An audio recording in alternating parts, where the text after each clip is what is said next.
American ചോപ്സിന്റെ recipe നോക്കിയാലോ? പേര് കേട്ടിട്ട് കുറച്ച് ഹെവി ആയിട്ട് തോന്നില്ലേ? അത്ര ഹെവി ഒന്നും അല്ലടോ, നമുക്ക് വേഗം ഉണ്ടാക്കാൻ പറ്റും. ആദ്യം തന്നെ വെള്ളം ഒന്ന് തിളപ്പിച്ചെടുക്കുക. അതിലേക്ക് കുറച്ച് ഉപ്പിട്ടിട്ട് നിങ്ങളെ കയ്യിൽ ഏതാണോ നൂഡിൽസ് ഉള്ളത് അതൊന്ന് നമുക്ക് തിളപ്പിച്ചെടുക്കാം. ദെൻ അതൊന്ന് ഡ്രെയിൻ ചെയ്ത് വെക്കാം. സോസ് ഉണ്ടാക്കാനായിട്ട് ഓയിൽ പാനിൻ്റെ അകത്തേക്ക് ഒഴിച്ചു കൊടുക്കുക. ജസ്റ്റ് ഗാർലിക് ഒന്ന് ചോപ്പ് ചെയ്ത് ചേർത്ത് കൊടുക്കുക.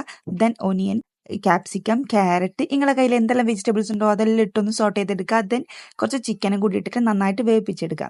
ചിക്കൻ വെന്ത് കഴിഞ്ഞാൽ അതിലേക്ക് നമുക്ക് കച്ചപ്പ് ചേർത്ത് കൊടുക്കാം. ടൊമാറ്റോ കച്ചപ്പാണ് ചേർക്കുന്നത്. ദെൻ അതിന് ആവശ്യമായിട്ടുള്ള സോൾട്ട് ചേർത്ത് കൊടുക്കാം. ഇനി നമുക്ക് കുറച്ച് വെള്ളം കൂടി ചേർത്ത് കൊടുത്തിട്ട് ഒന്ന് നന്നായിട്ട് മിക്സ് ചെയ്ത് കൊടുക്കാം. നമുക്കിതൊന്ന് തിക്കാക്കാൻ വേണ്ടിയിട്ട് കുറച്ച് കോൺഫ്ലവറും കൂടി ചേർത്ത് കൊടുക്കാം. ഇനി നമ്മൾ നേരത്തെ മാറ്റി വെച്ചിട്ടുള്ള നൂഡിൽസിലേക്ക് കുറച്ച് കോൺഫ്ലവർ ഇട്ടിട്ട് ഒന്ന് മിക്സ് ചെയ്തെടുക്കുക.